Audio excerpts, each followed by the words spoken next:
so often in our lives, we've adapted to be a certain way so that we don't fail or so that people will like us or respect us, but it's not necessarily who we are. Joy comes when you're spontaneous.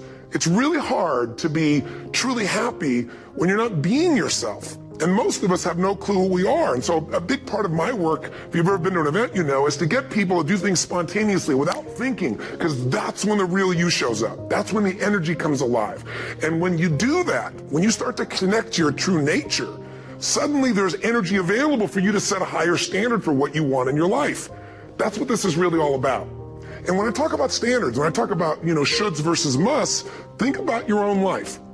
I know there have been areas in your life where some point in time you just shifted and you raised the standard and your life changed. Remember a time when you've dealt with this emotion successfully in the past. Remember a time when you've dealt with this emotion successfully in the past. So if all of a sudden you start to feel depressed, that's a pretty negative feeling. I first of all would not call it depression. I'd say a little bit down. But the first thing you do is you go, okay, I'm feeling this terrible feeling. I start to feel depressed. Well, what am I really feeling? Well, I'm really just feeling a little bit down. Okay, great. You know what? That's great. I appreciate it. That's a message. I need to get curious. What is that message? What's the message this thing's trying to give me? And what depression's message usually is, by the way, is you need to reset your priorities. That you don't feel like you're in control. That you got too many things going at once. You feel out of control when you're depressed. So what you have to do is set some priorities and go do the first one on your list. That's what the message is telling you. You feel out of control. The way to get in control, reset your priorities and go do one thing and complete it. The minute you do, your self-esteem will go right back up. So that's a message. So what's the message it's offering me? And by the way, I'm going to teach you the 9 most powerful emotions that you probably experience, what their messages are. So you won't have to wonder about this. You'll know what they are. Step 4, get yourself to feel reassured by remembering times when you dealt with this in the past. Have you ever felt a little bit down before, or what you used to call depressed? How many have ever felt that way in the past? Let me see your hands. How many have dealt with it? Let me see your hands. Great. If you remember that, 2 things happen. You're going to feel reassured you can deal with it, plus you're going to remember how you did it, which means you can use what you did in the past to change it right now. Why wait? Most of us forget the best parts of our past, which is how we dealt with things and turned them around. We just remember the negative feelings. That's kind of weird. Maybe we need to manage our memories better. Remember the things that have resources for us and forget the things that don't. Because whatever people have their identity attached to, they live. We live who we believe we are. That's just how it works. It's just kind of like, I'll give you an example. Look at your physical body. Your physical body today is an absolute reflection of only one thing, not your goals, not your desires, but your standards. The identity you have for yourself. If your standard is you're an athlete, then there's a certain amount of strength, a muscle tone, and energy that's available in your body on a regular basis because that's who you are. And so you do whatever's necessary to maintain that identity. Again, the strongest force in the human personality is this need to stay consistent with how we define ourselves. Because if you don't know who you are, you wouldn't know how to act. Once you lock in on that identity, your brain finds a way to keep you there. If you say, you know, man, I'm overweight, I've always been overweight, I'm big boned, and that's the story you got, then you're going to always find a way to get back there. That's your settling point. That's your identity. That's where things lock in. Number 5, get certain that you can handle anything like this in the future. Get certain. Not only can you deal with the emotion you have right now, but what you should do is use this as an opportunity to be certain for yourself. Get yourself certain. If it ever happens in the future, I'll handle this emotion quicker and easier. Get certain that you can handle anything like this in the future by rehearsing yourself dealing with it in the future. In other words, think of a time in the future where this depression could have come up and see yourself, feel yourself rehearsing again. Use this as a tool of empowerment. So you remember a time when you were depressed before, you were a little bit down, you turned it around. It took you a while, but you turned it around. You remember what you did. Oh, I dealt with this before, I can deal with it again. And then you say, let me take this opportunity to get certain that I can handle this if it ever came up in the future. And the way I'm going to do that, I'm going to sit down right now and I'm going to think of, okay, what kind of things might happen in the future? I might expect something didn't work, feel bad about it. Let me think of a time like that. Okay, let me see myself, hear myself, feel myself deal with it. You see, hear, and feel yourself dealing with it easily. And you do this 2, 3, or 4 times. If you keep doing it 2, 3, or 4 times, then in the future when it comes up, guess what your brain will do? Your brain will go, oh, I can handle this. I'm already prepared. How many are following the logic of this? Let me see your hands. Okay? So get certain you can deal with it in the future by rehearsing. And by the way, remember this. You might want to put this in your notes. Your brain cannot tell the difference between something you vividly imagine and something you actually experience. Your brain cannot tell the difference between something you vividly imagine, where you see it, you hear it, you feel it, you taste it, you touch it, you smell it in your mind, and something that actually occurs. If you doubt this, have you ever had a dream where it was so real, you had every physical response to it? How many have had a dream like that? Okay, you can have a dream anytime you want, even while you're awake. All you have to do is rehearse something in your mind enough times vividly enough, and it's real. If you over and over again rehearse yourself dealing with emotion easily, then it's real. Next time it comes up, you've already got the programming. You already have the resources to turn it around in a heartbeat. Then this emotional message, it's dealt with for the future, not just for today. And the sixth step, take action and change your life. Whatever the message is, take the action that you need to take and change your life. Do something. Doing something always will change how you feel. You feel bad because you're not doing anything. And by the way, you'll continue to feel bad until you do something to change.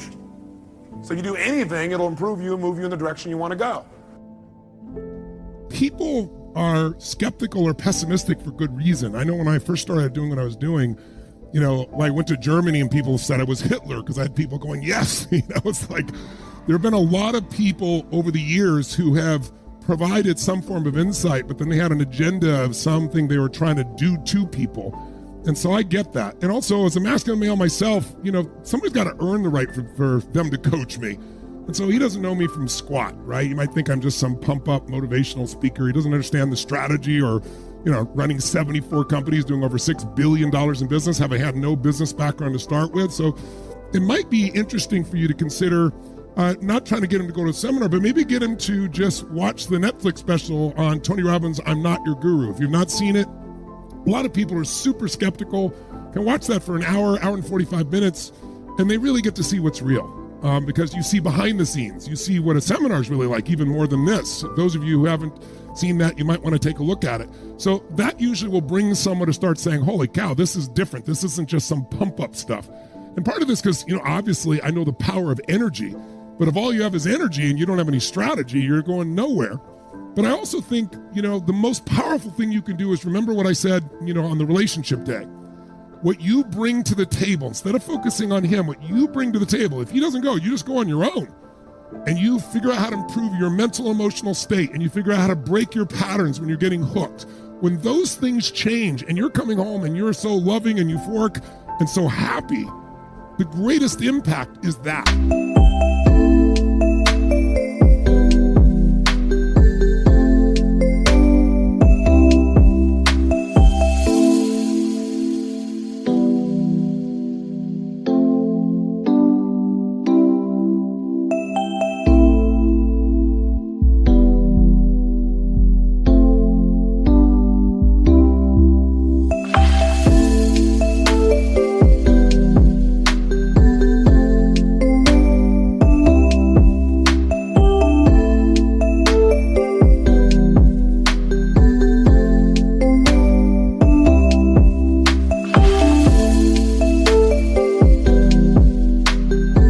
I'm sure you'd rather go through it with him. And so what I would do is I wouldn't push him, say, listen, I'm doing this for me. I know you don't need it. But, some of the greatest, most successful people in the world from, the Ray Dalios of the world. I'm sure he knows who Ray is, one of the greatest financial investors, the Paul Tudor Jones. This is the guy that's coached Paul Tudor Jones for, the last, what has it been now? I guess 16, 18 years, right? Now, this is a gentleman that's worked with everybody from Serena Williams, and you kind of give him things he might be able to relate to. People that are in sports or business. But the most important thing is, since this is in your home, he's going to see and hear this. That's one of the cool things about this new format. People go to my seminar and they fly to another city or country and they go 4 days and nights, out of their mind. People come out of their mind. You'll see when you have the experience. And then they got to drive or fly home, and it's a few days later, and they try to explain to their family member why they're feeling this way. And it's kind of, they're like, are you from another planet? But what I love about this format is your family's around. They'll walk through the room, they'll hear, they'll see. And here's what I'll do for you, just as a little gift for you personally for bringing up the question. I'm going to give your husband a ticket.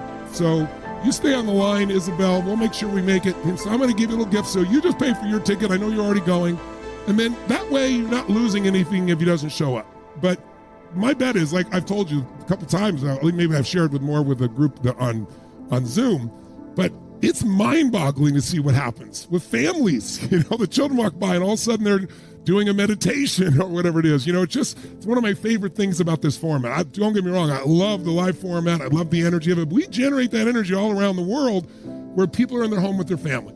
So don't push on him, attract him. Don't tell him he needs it, make it clear he doesn't need it. You plant some seeds about the quality of people I work with in sports and business and finance. Those are things he might be able to relate to and see it's not just motivation. If you can, watch Netflix, and then finally just say, I happen to share our experience, and so he gave us a ticket for you. You don't even have to pay for it. And then you can share that story later on about his transformation. That'll be the gift back to the community if you want to do that. You do what it is you're supposed to. You're supposed to build something. You're supposed to create something. I don't know how to do it.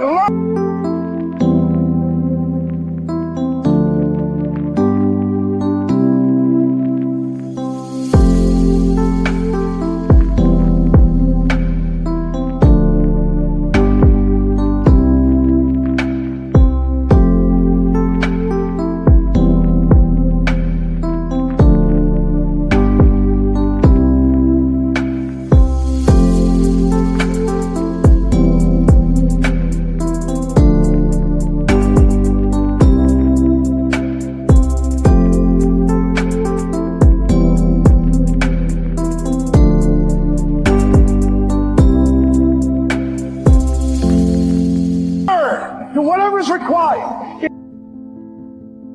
All in is not 60 hours a week.